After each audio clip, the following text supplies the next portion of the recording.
Yo, what is going on, guys? Welcome back to the channel. My name is Hartson. Today I'll be breaking down the 7-game NBA slates we have here for Monday night on DraftKings. $100,000 up top to first place as usual. So if you're new to the channel, welcome. My name is Hart. I do daily slate breakdowns on DraftKings for the NBA and NFL. So make sure to hit that like button, subscribe, turn on the notification bell, as I'll be going over my favorite spin-up plays, mid-range options, and some value plays for the 7-game slate tomorrow. Once again, hit that like button, check out my free Patreon link down below, and I'll see you guys in the slate breakdown. Before I get into the breakdown, just want to say follow me on Twitter at HeartDFS. Answer any questions you guys have, all that good stuff on Twitter. You can also find my free Patreon link down below in the YouTube description, as well as on my link tree right here. And I always pin it to my profile, so if you want to click that, I'll have my write-up where I go over a recap of the day before, my favorite, games to target, the spread, the totals, injury news, the slate thoughts, the pay-ups, the building blocks, value plays, all that good stuff is in my free write-up on my Patreon. Once again, 100% free, so check that out, and make sure to follow me on Twitter. Now let's get into the slate breakdown. Starting off, we have a nice little 7-gamer. I kind of like the size of this slate. Not too big, not too small. Pause.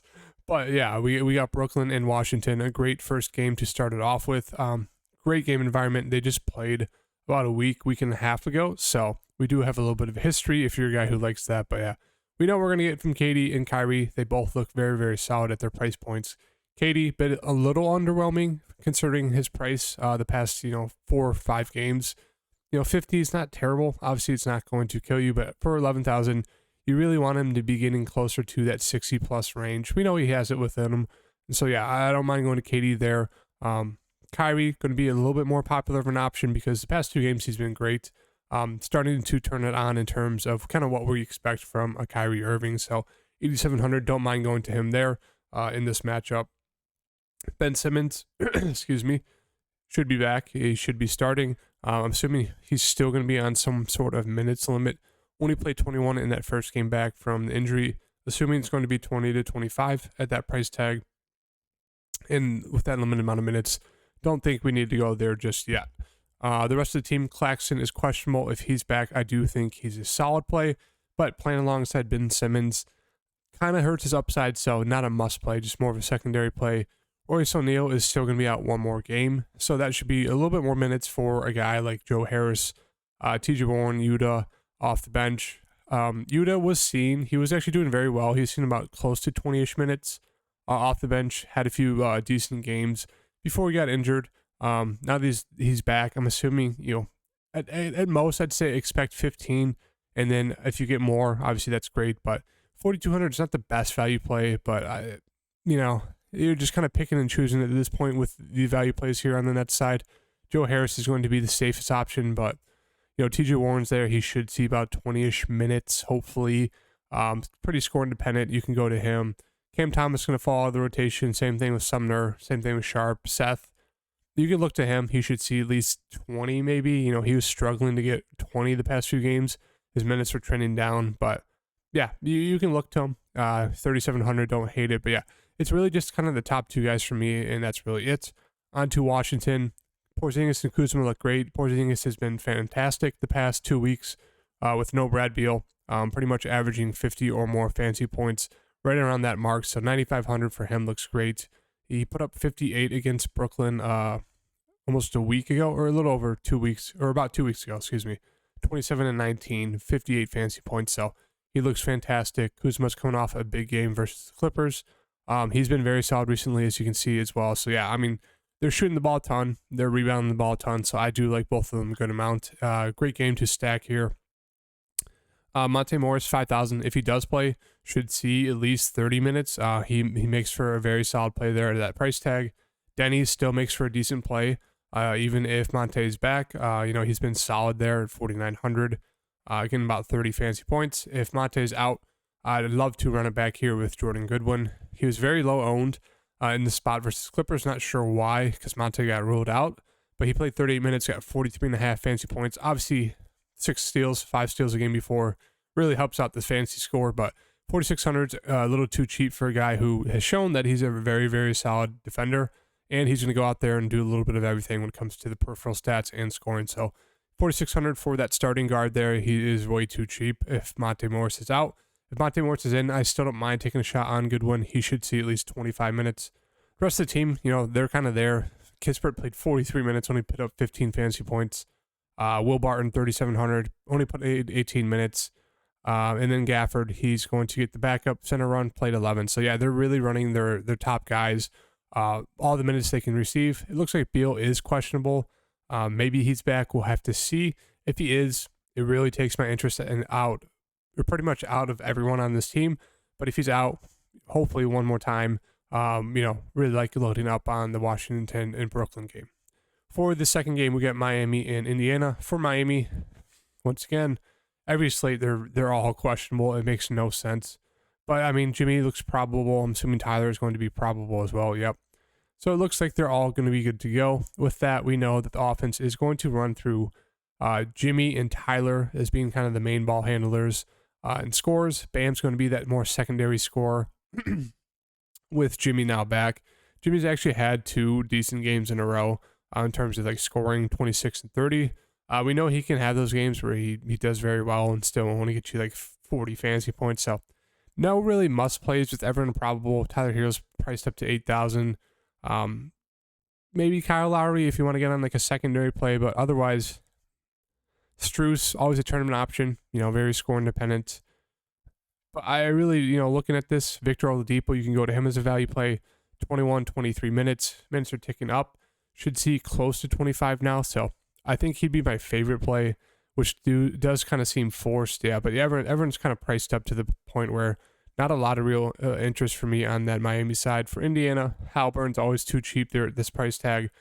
Was the main guy of my thumbnail. In that last game, 37 minutes, put up 58 fantasy points. We know he has a huge ceiling, especially if he's shooting well. And now it's 3 straight games of him shooting very, very well. So if you want to ride that hot streak, don't mind it. 7 of 8 from 3 is kind of wild. But yeah, love Halliburton. Turner hasn't been great recently, as you can see. Don't mind buying low on him, even in a tough matchup here against Miami. Hield, too cheap as well. He's kind of boom or bust. He's kind of picked it back up recently. I mean, he's had to. There's been a few games with Halliburton out, so he was able to score more. But yeah, I think these guys are once again a little bit too cheap here. Mathurin, more of that scoring dependent guard off the bench. Still not seeing a ton of minutes. Nembhard, I mean, he's going to start, going to play some minutes, but I mean, with everyone kind of back, his upside is very, very limited. Jalen Smith is one of those guys you can take a dart throw on. But his minutes, once again, are always in question. Looks like he's not getting a lot of minutes recently, so I don't think you need to force it. And then the rest of the team, I mean, there's really not any great value. Naismith is seeing some minutes. Duarte may be back. That just kind of puts a logjam in all of the guys off the bench. McConnell's there. Brissett is there. It's just, not a lot of interest in any of the value right now on this bench. Moving on to Atlanta and Memphis. We'll have to keep an eye on the news for Atlanta. They're coming off of an overtime game tonight. So we'll see if there's any potential of them resting anyone. But as of right now, Trae Young, 10-4, looks a solid spin-up play. Clint Capella, decent tournament option. We know he has double-double upside. Should see hopefully 30 minutes. He's foul-prone at times. But, matching up with Steven Adams should do pretty well there. Collins is still out. Bogdan price really hasn't moved. Coming off that huge game versus Brooklyn, I think he had another great game tonight versus the Bulls. So yeah, don't mind going to Bogdan there at 4,800. Once again, too cheap, going to be super popular, but makes for a very, very solid play. AJ Griffin played a huge amount of minutes. He won the game for them tonight. He has not been shooting well. I think he shot like 5 of 17 or 18 tonight once again. So he's been on a very, very cold streak shooting the ball, but he's playing the minutes, so I'm going to ride with him at 4,700. He's way too cheap for the amount of shots he's putting up. If a few more fall, he's easily going to get you at least 20 fantasy points just from scoring the ball and add on the peripheral stats. Yeah, he's too cheap there at 4,700. Hunter should be back. You can take a shot at him, 4,600. He'll probably take away minutes from a guy like Jalen Johnson and Culver, so I wouldn't really go to either one of them. And then Okongwu is going to see the backup center minutes. You can look to him, and that's really it. They're just kind of running their starters into the ground and giving them a ton of minutes. So really like the starters there for Atlanta. On Memphis, Ja is questionable. Obviously big news. If he's in, I think he makes for another solid spin-up play. Jaren Jackson Jr. makes for a great tournament option. Hasn't really flashed upside yet in the past 3 games, but we know he is 40, 50 plus, foul prone at times, but it's just the minutes. He's really been only floating around 30 minutes right now. I think they're still slightly limited him, even though they really haven't announced that. But yeah, it kind of seems he's right at that price point where he still makes for a solid play, but the minutes, it's just, he's kind of been limited. So I don't know. It's kind of up to you guys what you want to do with him at that spot, but I do like taking a shot at him there. I mean, with those 2 in, the rest of the team are just kind of there. Like, if you want to fall into Dillon Brooks, you could. Don't love that. Steven Adams is always a tournament option there at 5,400. Should match up well against Capella, so don't mind him there. And the rest of the team, if you want to get to anyone, I guess you could. It's just, there's just really no point because we know the ball is just going to be going through Ja and then through Triple J and then slightly Dillon Brooks. So not much left over for the other guys to really do well enough to, feel great at their price tags. For OKC, we know the ball is going to be going through SGA 10-1. He's the only guy who has the safe amount of limit, we know he's the only one who has the minutes who are going to be safe on this team. Everyone else is in contention to get benched, so keep that in mind with OKC. Josh Giddey, it's just one of those things. We know he has the upside, as you can see that last game versus Cleveland, double-double, 17, 13, and 6, 47 fantasy points. It's just, you just never know because there's games where he'll get 28 minutes, 27 minutes. They'll get blown out, even if it's close. He'll get limited. He'll get benched. It's just, he's all over the place, but 7,300 does make for a decent price tag for Giddey with the amount of upside he does have. The rest of the team, Lou Dort, price has finally come down a little bit, 5,200. He's a decent play there at 5,200. Don't mind it. Not the best game environment versus the Mavericks, but you can go to him. Poku, it's just one of those things. If he's going to get 30 minutes, he makes for a great play at 4,400, but we just don't know. He's the prime candidate to start, play 8 minutes, and not play the rest of the game. That's just the risk with these OKC guys. So if you want to go to them, the guys with the highest upside obviously are going to be Giddey, Poku. Besides SGA, obviously, it's going to be Giddey and Poku.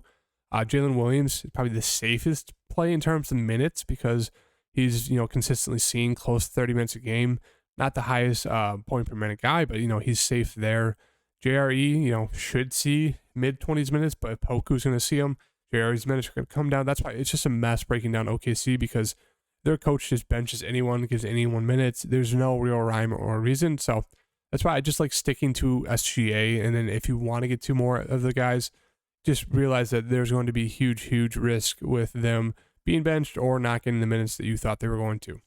On the Dallas side, it's pretty easy. Luka is questionable, but he should be good to go. Everything's going to flow through him. It just depends on if we get the value to get up to him. With him back and him playing, the rest of the team, Dinwiddie, a little too pricey for me. Same thing with Wood, even though it's a great matchup. You can go to Wood, but it's just, get to Luka, or if you want a piece, get to Tim Hardaway, even though he's had 2 back-to-back very poor games, and that's kind of the coin flip there with Timmy. Either he's going to have a really good game shooting the ball, or he's going to go out there and do nothing in his minutes. So, that's really it. Dinwiddie. Dorian is there, 2 decent games before the game versus Wolves. They got blown out. So you can kind of throw that out of the trash if you want to, but I guess he's there at 3,900. Same thing with, Walker, who did play 20-ish minutes. Kleber is questionable, 28 minutes. They're all just kind of there. Don't love playing any of those value guys on Dallas. For Cleveland, Mitchell is questionable. Obviously, the big news is him. Don't even get me started on Garland. All I'm going to say is the dude's a free square if Mitchell's out. I'm expecting a full amount of pain. The past 2 games, 33-30 without Donovan Mitchell. I swear to God, if it's a 3rd game in a row without Donovan Mitchell and Garland goes out there and craps the bed again, I'm just going to freak out. I'm going to snap my computer in half. It's the most free square I've ever seen, and he's doing nothing with those minutes and time, and it's just frustrating. So yeah, keep an eye out on that. Sorry for that rant. Otherwise, if Mitchell's still out, the Vert is way too cheap. Still don't know why they haven't raised his price. As you can see, He's been way better than Garland the past 2 games. 37 minutes, 38, 21, 22 shot attempts. So looks like the clear play there at 5,000. And then Kevin Love's worth a mention as a tournament play there, 4,800, coming off that game versus Lakers where he only played 9 minutes because he's in massive foul trouble. And of course I played him. But yeah, that's really it for the Cleveland side. Waiting on that Mitchell news. For the Spurs, Keldon Johnson going to lead the team there at 7,800. Vassell going to be the 1A, 1B option. Prefer getting to Vassell. He's a little bit cheaper. He seemed to be a little bit more consistent recently. Trey Jones, a little bit too pricey there at 6,800 for me. Really just like getting into the top 2 guys. I mean, Zach Collins is always there. You know, if he gets the minutes and stays out of foul trouble, which he really hasn't been able to do the past 4 games, 5,100, he's too cheap, but I guess he always wants to foul. So with that in mind, you can look to Abassi, who in a limited amount of minutes is a pretty solid point per minute guy. So you can definitely look to him as a solid value play in a pretty tough matchup here versus Cleveland. So maybe there's a little extra minutes because the game blows out. We'll have to see. You know, Langford had a huge game last game for them, 29 minutes, 30 fancy points. I mean, you can go to these guys if you want. Roby's kind of fallen out with Jeremy possibly back. McDermott was seen 25 minutes past 2 games. So yeah, you can go to these guys. Not a lot of confidence in them, but really just prefer getting to Abassi or one of the top 2 guys on the Spurs. For Minnesota and Portland, we got Anthony Edwards going to be the leader of the team in terms of shot attempts and minutes. So don't mind paying up for him at 9,400. Seems okay. I mean, you don't feel great about it, but he does have the upside that you need for a guy in that price range. D'Lo's price slowly creeping up. I mean, he's been decent in terms of fantasy score, so we know he's going to be the secondary guy besides Anthony Edwards. So if you want to go to him, don't mind it. Yeah, I guess he's just there. Rudy Gobert absolutely hosed me on the rebounds prop the other day. He's seen a good amount of minutes. He's been solid recently the past 3 games. So if you want to go to him at 7,200, don't mind it. It's just, I don't feel great about the Minnesota guys. I don't know why, but I just don't. Kyle Anderson, been decent the past 2. You can go to him, but don't be surprised if he goes out there and gets you 10 fantasy points because that's well within his range, even with all those minutes. Noel going to be the scorer off the bench. His minutes are kind of up and down. Reed, same thing. Minutes are up and down. They're both pretty productive if they get the minutes. McDaniels is just super, super foul prone. He hasn't been great recently. If you want to take a shot, you could. And then McLaughlin should get the backup point guard minutes. Only played 4. He's out the rest of the game. It looks like he's doubtful. With him doubtful, should be a little bit more minutes for Noel. So keep that in mind. Don't mind taking a shot on him. I think my favorite 2 plays would be Noel and Anderson, and then maybe Gobert. And then secondary would be Anthony Edwards and Russell. Portland, Dame, I don't mind riding the hot streak with him here. 40, 36, shooting the ball. Good that first game. Second game, not so well. Still got you 36 points. So good matchup here versus Minnesota, a team that should not be able to guard him. So I do like Dame a good amount. The rest of the team is just kind of there. Nurkic's price has slowly creeped up. He's been doing good recently. But yeah, not a lot of real standout plays. Maybe Winslow, you know, if he's good to go, should see at least close to 20 minutes. He'd be a solid value play there at 4,000. Eubanks, same thing. I mentioned the past few games, you know, he's a decent point per minute guy. You need Nurkic foul trouble or him to do bad for Eubanks to kind of go off, but they're there. And yeah, we kind of have to wait for the injury news surrounding Hart, Winslow, and Eubanks because maybe that could open up a few plays, but really for now, it's just Dame for me. And then moving on to this last game, Boston versus the Clippers. We got Tatum at the top, 11K, 11.1. Coming off a super frustrating game where it's, you know, 6-21. Of course, I go to him as my spend up. I've just gotten hosed the past 2 games, 2 days in DFS, and it's just been frustrating. So looking to get back on the track tomorrow. Jaylen Brown, 9,000. Prefer getting to him. He's been better recently than Tatum. Smart, always a tournament option there at his price tag of 6,100. Not bad. Horford, I'm assuming, I guess it looks like he's still out, so we're going to get Blake Griffin. Should see around 20-ish minutes. He's been decent recently if you want to look to him. Don't trust it, but you can. And then I think my favorite play is going to be Brogdon. Even in a limited amount of minutes, I know I always talk about his minutes. He's been just shooting the ball fantastic for some reason, so I don't mind going to him in there at 4,900. And that's really it for the Boston side. Clippers side, we have Paul George, 9.2K, 2 massive games in a row. I I mean, we know he is at suing, played 41 minutes, so it looks like he's finally good to go on the minutes. It's just with everyone kind of back now, he could go out there and get you 30 fantasy points in like 35 minutes at 9,200. So a little risky, but don't mind him here in this matchup. They're really going to need him. Kawhi Leonard, seen about 30 minutes. Still think he's going to be limited to around that. So at 7,000, you could take a shot. Still don't think it's worth it. And then the rest of the guys, I think the only guy I'd get to would be Zubac, who does have the upside, but if Boston goes small, could take Zubac out of the rotation. So do keep that in mind. And yeah, that's really it with kind of all the guys pretty much healthy and back. In terms of value, you can look to Luke Kennard. Should see about 20-ish minutes, but he's not the best point per minute guy. And yeah, that's really it. So yeah, that does it for the slate breakdown, guys. Make sure to check out my free Patreon write-up, which I'll be going more in depth on my core plays and who I'm targeting for tomorrow. So once again, hit that like button, and I'll see you guys in the next video. Peace.